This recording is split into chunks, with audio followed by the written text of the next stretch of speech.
Antok pa. Hindi ako sanay mga kapugay. Nagarning kaagang gumising. Anong oras na?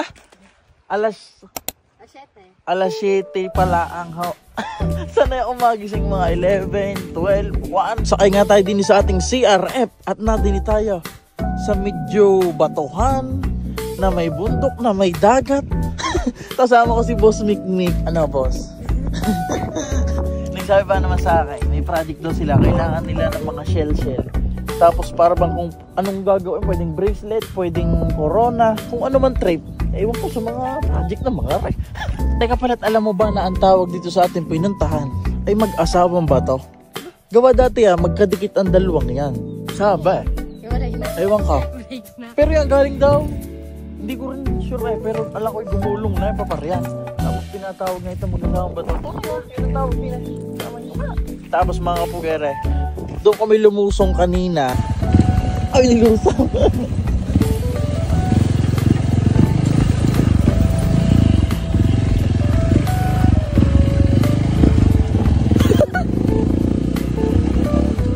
Tapos pasilip ko sa inyo. Yan napakalawak pa na rin lakarin. At nung mga nakaraan, nung mga una-una, ay di na kami naggagala. At tingin ka dyan sa gilid. Shell lang daw naman Ari ba mga sikat? Masyado nang bago siya rin. Pagbalik natin ang motor na inaandar ng kanya na kagta. Tabi-tabi po. Tingin mo. Tingin yan. Ay, inakaw mo na eh. Kaya na lang. Brashin pa yan eh. Cute na isang ariata mo. Kala mo lang parang naging kwintas na. Yung nga. Kung ano naman amin na lang ako rin ha. Tama ba boss, pagka mga nabagyan, naggagala kami sa mga gartong tabihan. Yan dyan. Naghahanap kami ng mga laro-laruan. O nga. Yan, ano ka lang?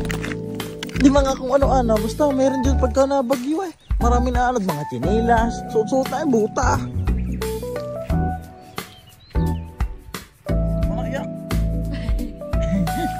Sa tuning ngayon lang uli nakapagbasa-basa pa dito. At di ni ba naman sa amin sa may tapat. Doon lang tapat ng Amain, malapit-lapit lang doon. Tapos may mga beach na yun dyan lahat. Dito lang sa bandang ito wala eh. Di nga kami ni Boss Mikmik. Umagang umaga. Batuhan pala di yan. Masabi ko sa inyo dito lang sa bandang ito. At yun lahat na ngayon ay napakaganda ng mga tabi at buhanginan talaga. Magiya pa ka na. Samahan daw ako manguha ng shell. Galing.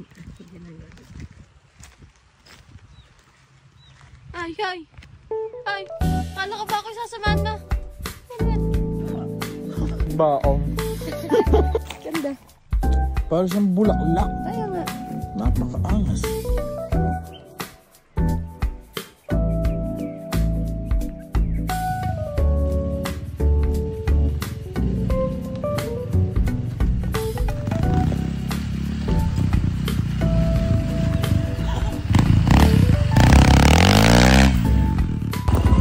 Ano? Meron pa?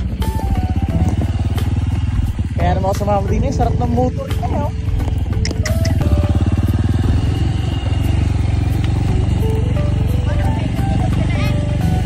Nagpapatulong ha. Sorry po.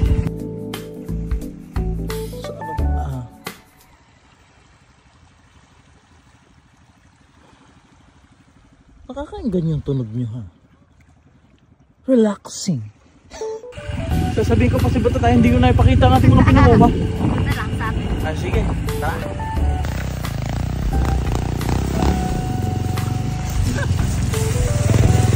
Hindi kinaya kundi mong baka.